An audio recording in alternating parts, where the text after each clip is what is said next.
इसमें हम ये देखते हैं कि ट्रांसमिशन मोड्स की बेस पे नेटवर्क की कितनी टाइप्स हैं। इसको हम दो तरह से देखते हैं। One is point two point, जिसको हम यूनिकास्ट पे कहते हैं, and second one is broadcast, जिसको आप मल्टी पॉइंट नेटवर्क्स भी कहते हैं। तो सबसे पहले हम ये देखते हैं कि पॉइंट टू पॉइंट या फिर जो यूनिकास्ट है ये कैसे होता है। ये एक डेडिकेटेड लिंक होता है between sender and receiver from one source to one destination. एक ही सोर्स होगा और एक ही आपका जो डेस्टिनेशन पॉइंट होगा, मतलब एक नेटवर्क के अंदर एक ही आपकी सेंडिंग डिवाइस होगी और एक ही आपकी रिसीविंग डिवाइस होगी, जिनके दरमियान जो है एक डेडिकेटेड लिंक होगा, जिसको आप पॉइंट टू टाइम भी कह सकते हैं। इसके बाद है जी ब्रॉडकास्ट नेटवर्क्स, जिसको आप मल्टी पॉइंट नेटवर्क्स भी कहते हैं। इसमें क्या होता है, common channel utilised by all nodes. इसमें एक कॉमन कम्युनिकेशन चैनल होता है जिसको तमाम नोड्स जितने भी एक कंप्यूटर के अंदर अटैच्ड हैं वो इसको यूज़ करते हैं। फॉर एग्ज़ाम्पल आपके पास एक सर्वर है, तो उस सर्वर के साथ आपकी डिफरेंट पीसी अटैच हैं। PC1 है, PC2 है, PC3 है, इसी तरह से PC4 है। ठीक है, तो ये एक सिस्टम है और ये एक पूरा सिस्टम एक कम्युनिकेशन चैनल के थ्रू लिंक है। ठीक है, जिसमें दो या दो से ज़्यादा डिवाइसेस जो हैं वो कनेक्टेड हैं, लेकिन आपका जो एक्सेस पॉइंट है वो जस्ट वन है। ठीक है, तो इसमें जो मैसेज है वो जितने भी आपके नोड्स कनेक्टेड हैं वो रिसीव करते हैं और उसको जो आपका ओनर है, जो आपका सर्वर है, वो चेक करता है। मल्टीकास्टिंग वन टू मैनी, इसमें हम ये देखते हैं मल्टीकास्टिंग में कि एक जो सर्वर है, एक जो सेंडिंग डिवाइस है, एक जो सोर्स है, वो डिफरेंट नोड्स के साथ कनेक्टेड है। ठीक है, generally radio or satellite based or microwave. इसके बाद आप डायग्राम में देख सकते हैं यूनिकास्ट में एक जो आपका सेंडर है वो एक ही रिसीवर के साथ या एक सोर्स एक डेस्टिनेशन के साथ कनेक्टेड है। मल्टीकास्टिंग में आप देख सकते हैं कि एक जो सेंडिंग डिवाइस है वो एक नेटवर्क के अंदर मल्टीपल डेस्टिनेशंस के साथ या मल्टीपल रिसीविंग डिवाइसेस के साथ कनेक्टेड है। इसी तरह से आप देख सकते हैं ब्रॉडकास्ट में आपकी जो एक सेंडिंग डिवाइस है या जो एक सर्वर है वो एक नेटवर्क के अंदर जितने भी पीसी वर्क कर रहे हैं, जितने भी नोड, जितनी भी एप्लीकेशंस वर्क कर रही हैं, उन तमाम के साथ कनेक्टेड है। इसके बाद हम देखते हैं जी स्केल वाइज, जिसको हम कहते हैं जियोग्राफिकल डिस्ट्रीब्यूशन। स्केल के हिसाब से नेटवर्क को कितनी टाइप्स में डिवाइड किया जाता है ये अब हम देखेंगे। Types of networks, three major types of networks geographically: LAN, MAN and वैन। जियोग्राफिकली हम नेटवर्क को कैटेगराइज करते हैं अकॉर्डिंग टू 3 पॉइंट्स। इसमें पहला पॉइंट ये होता है कि how they are organised physically. Physically networks में, एक नेटवर्क के अंदर जो आपकी डिवाइसेस हैं उनकी अरेंजमेंट क्या है। The way they are used, कौन सी मेथडोलॉजी को वो यूज़ कर रही हैं। The distance over which they operate, distance कितना है जिसके अंदर जो है कम्युनिकेशन आपकी हो रही है। तो इसमें सबसे पहले हम देखते हैं लैन को। LAN stands for local area network. It covers a small area, small geographical area, जिसमें आपकी लिमिटेशन होती है 2 किलोमीटर की। हाई बैंडविड्थ में आपको पहले बता चुकी हूँ कि ये अमाउंट ऑफ डाटा होता है जो कि 1 यूनिट ऑफ टाइम में आप कम्युनिकेशन मीडियम के ऊपर सेंड कर सकते हैं। तो इसमें आपकी हाई बैंडविड्थ है, आप हाई अमाउंट ऑफ डाटा जो है सेंड कर सकते हैं। लो लेटेंसी का मतलब ये है कि मिनिमम जो है डिले होता है, आपका जो डाटा है वो स्पीडली ट्रांसफ़र होता है। ठीक है, इसमें आप जो है ये कह सकते हैं कि एक ऑफिस के अंदर जो हम नेटवर्क क्रिएट करते हैं वो लैन होता है, या एक बिल्डिंग के अंदर जो नेटवर्क क्रिएट होता है उसको हम लैन कह सकते हैं, या बिल्डिंग ऑफ ग्रुप्स। ठीक है, लैन जो है वो मोस्टली जो है रिसोर्सेज को शेयर करने के लिए बनाया जाता है। रिसोर्सेज में आपके प्रिंटर्स, हार्ड डिस्क और आपके डिफरेंट प्रोग्राम्स इंक्लूड होते हैं। इसमें जो टेक्नोलॉजी यूज्ड होती है वो आपकी ईथरनेट है और इसकी जो स्पीड है वो 100 मेगाबिट्स पर सेकंड से लेके 1000 मेगाबिट्स पर सेकंड तक होती है। इसके बाद हम देखते हैं जी MAN stands for metropolitan area network between LAN and वैन। मैन जो होता है वो लैन से ग्रेटर है और वैन से स्मॉल है। It is usually use to connect two or more lands in a city or town. Covers city or portion, एक पोर्शन के अंदर जो है या एक सिटी के अंदर जो हम नेटवर्क बना रहे होते हैं उसको जो है वो हम मैन कहते हैं। या डिफरेंट लैंड्स को जब हम कनेक्ट करते हैं तो एक जो है वो मैन क्रिएट होता है। Telephone companies, cable television operators and other organisations provides users with connections to MAN. इसके बाद हम देखते हैं जी वैन क्या होता है। वैन stands for wide area network used intercity, country or even continental. Basically this type of network covers a large area. It connects computers and other devices in different cities and countries. WAN usually consists of several LANs connected together. Gives low bandwidth and high latency. Low bandwidth का मतलब ये है कि जो data है, amount of data है वो कम हो जाएगा और आपकी जो लेटेंसी है वो हाई हो जाएगी। नंबर ऑफ़ जो डिलेज़ हैं वो आपका मैक्सिमम हो जाएगा। कैन बी ब्रॉडकास्ट और पॉइंट टू पॉइंट। इसमें दो तरह के कनेक्शन हम देखते हैं मोड्स ऑफ ऑपरेशन को, point two point and broadcast. Broadcast में आपको पता है आप सेटेलाइट की बात करते हैं, इंफ्रारेड की बात करते हैं। पॉइंट टू पॉइंट में हम दो तरह से इसको देखते हैं, one is circuit switching and other one is packet switching. इसमें अब हम ये देखते हैं कि सर्किट स्विचिंग क्या होती है और पैकेट स्विचिंग क्या होती है।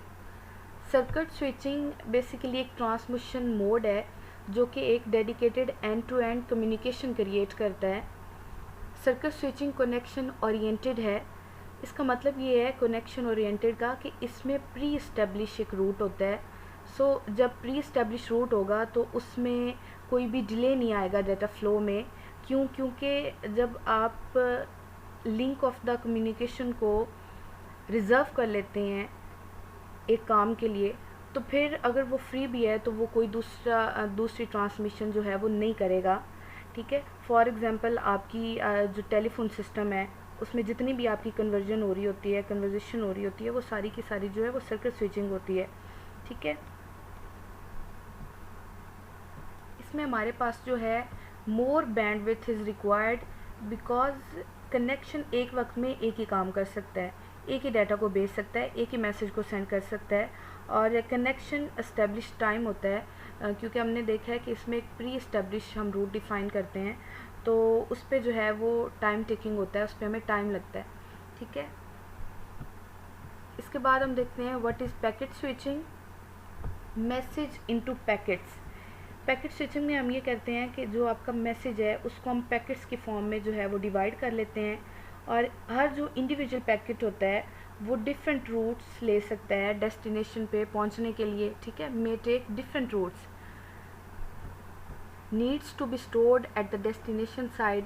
जब मैसेज जो है या जो आपका पैकेट है वो जब पहुंचेगा एट द डेस्टिनेशन रिसीवर के पास तो वहाँ पे उसकी जो है अगेन अरेंजमेंट की जाती है जिसकी जो सारी इन्फॉर्मेशन है वो हेडर में इंक्लूड होती है ऑलरेडी। इसका हमें ये फ़ायदा होता है कि इसकी रिक्वायर्ड बैंडविड्थ जो है वो रिड्यूस हो जाती है और in case of any network failure different routes can be chosen for remaining protocols for remaining packets. ठीक है, तो अगर आपका एक रूट जो है वो फेलियर होता है तो आपके पास ऑप्शन होती है कि आप अदर रूट के थ्रू जो है अपना डाटा सेंड कर सकते हैं, अपना मैसेज जो है वो सेंड कर सकते हैं। इसके बाद जो है हम देखते हैं प्रोटोकॉल स्टैंडर्ड्स क्या होते हैं। Involves software components for the communication to be held properly. Communication को प्रॉपरली हैंड करने के लिए हमें सॉफ्टवेयर कंपोनेंट्स इसमें इन्वॉल्व होते हैं। सॉफ्टवेयर कंपोनेंट्स को हम दो तरह से देख सकते हैं, one is networking operating system and other one is protocol suit. तो अगर हम नेटवर्क ऑपरेटिंग सिस्टम की बात करें तो ये टिपिकली सर्वर पे इंस्टॉल्ड होता है और जितने भी एक नेटवर्क के अंदर वर्क स्टेशंस या आपके कंप्यूटर्स जो हैं वो काम कर रहे होते हैं उनको फैसिलिटेट करता है। किस तरह से फैसिलिटेट करता है, ताकि वो आपस में शेयरिंग कर सकें फाइल्स की, डेटाबेसेस की, एप्लीकेशंस की एंड प्रिंटर्स की। ठीक है, तो प्रोटोकॉल सूट की अगर हम बात करें तो प्रोटोकॉल आपको पता है ये सेट ऑफ रूल्स होते हैं या आप इसको सेट ऑफ रूल्स और गाइडलाइंस कह सकते हैं जो कि एक नेटवर्क के अंदर जितने भी कंप्यूटर्स अटैच होते हैं वो डाटा कम्युनिकेशन पर्पसेस के लिए प्रोटोकॉल्स को फॉलो करते हैं। अब प्रोटोकॉल्स को हम दो तरह से देख सकते हैं, one is OSI architecture and other one is TCP/IP architecture. OSI architecture, open system interconnection architecture. Second one is TCP/IP architecture, transmission control protocol या इंटरनेट प्रोटोकॉल आर्किटेक्चर इसको हम कहते हैं। तो पहले हम देखते हैं कि OSI आर्किटेक्चर क्या होता है। ओपन सिस्टम इंटरकनेक्शन, इसमें 7 लेयर्स होती हैं। Interfaces for passing information between layers. अब इंटरफेस क्या है? इंटरफेस ये होता है कि किस तरीके से जब एक लेयर दूसरे लेयर को सर्विस प्रोवाइड करेगी तो किस तरीके से करेगी, किस मेथड को यूज़ करते हुए करेगी, या उसको कैसे एक्सेस करेगी, इसको हम इंटरफेस में मेंशन करते हैं। OSI बेसिकली एक बेस देता है नेटवर्क को समझने के लिए, इंटरनेट के आर्किटेक्चर को समझने के लिए, ठीक है। It clearly differentiate among protocols, interfaces and services. It clearly differentiate among protocols, interfaces and services. OSI हमें protocols के बारे में clearly बताता है, interfaces जितने भी हैं और जितनी भी आपकी services layers में काम कर रही हैं वो सारी जो हैं हमें clearly बताता है। High protocols abstraction level. Abstraction level क्या होता है? Abstraction का मतलब ये होता है showing something without showing its details, ठीक है। इसमें प्रोटोकॉल्स का abstraction level ज़्यादा है। कैसे? मतलब कौन कौन से प्रोटोकॉल वर्क कर रहे हैं और कैसे वर्क कर रहे हैं वो यूज़र से हिडन है। इंटरनल वो अपना सारा काम कर रहे हैं बट वो यूज़र से हिडन है। सो दैट मीन्स के OSI में जो प्रोटोकॉल्स का एब्स्ट्रैक्शन लेवल है वो ज़्यादा है। इसके बाद हम इसको एक डायग्राम में देखते हैं कि किस तरह से जो है वो आपका मैसेज सेंड होता है। सेंडर साइड पे कम्युनिकेशन मीडियम है, ठीक है, जिसके थ्रू हम जो है वो डाटा ट्रांसफ़र करते हैं। एट द एंड जो है वो मैसेज रिसीव होता है रिसीवर साइड पे। इसके बाद हम देखते हैं what is TCP/IP architecture, transmission control protocol और इंटरनेट प्रोटोकॉल। TCP/IP आर्किटेक्चर जो है ये एक प्रोटोकॉल बेस्ड है या आप इसको प्रोटोकॉल ओरिएंटेड कह सकते हैं, because it emphasises on protocols. इसमें बेसिकली लेयर ऑफ सर्विस इतनी क्लियर नहीं की जाती जितना कि प्रोटोकॉल की फंक्शनैलिटी क्लियर की जाती है। So it does not clearly differentiate among protocols, interfaces and services. ये हमें प्रोटोकॉल के बारे में ही बताता है, ठीक है। इसकी 5 लेयर्स होती हैं और इसमें जो प्रोटोकॉल्स होते हैं, प्रोटोकॉल्स इन TCP/IP और नॉट प्रॉपरली हिडन, क्योंकि ये प्रोटोकॉल ओरिएंटेड है, प्रोटोकॉल बेस्ड है, तो इसमें आपकी जो प्रोटोकॉल की फंक्शनैलिटी होती है वो यूज़र से हिडन नहीं होती, वो यूज़र को शो हो रही होती है। डायग्राम में हम देखें तो TCP/IP model and ISO OSI model की लेयर्स के बारे में बताया गया है। OSI में जो फर्स्ट 3 आपकी लेयर्स होती हैं, application, presentation layer and session layer, इन तीनों की जो फंक्शनैलिटी होती है वो TCP/IP मॉडल में एप्लीकेशन लेयर में परफॉर्म की जाती है। नेक्स्ट ट्रांसपोर्ट लेयर सेम है OSI में एंड TCP/IP मॉडल में। उसके बाद नेटवर्क लेयर है जिसको हम TCP/IP मॉडल में इंटरनेट लेयर कहते हैं। इंटरनेट लेयर जो है वो आपका राउटिंग का काम कर रही है, नेटवर्क का जितना भी काम है वो इंटरनेट लेयर कर रही है। इसके बाद है जी डाटा लिंक लेयर जो कि TCP/IP मॉडल में नेटवर्क इंटरफेस लेयर है, या आप इसको TCP/IP में होस्ट टू नेटवर्क लेयर भी कह सकते हैं, जिसकी फंक्शनिंग जो है वो नेट टू नेट डिफ़र करती है। इसके बाद जो है physical layer and hardware layer. आज का जो टॉपिक है वो हमारा यहीं पे ख़त्म होता है। थैंक यू, अल्लाह हाफ़िज़।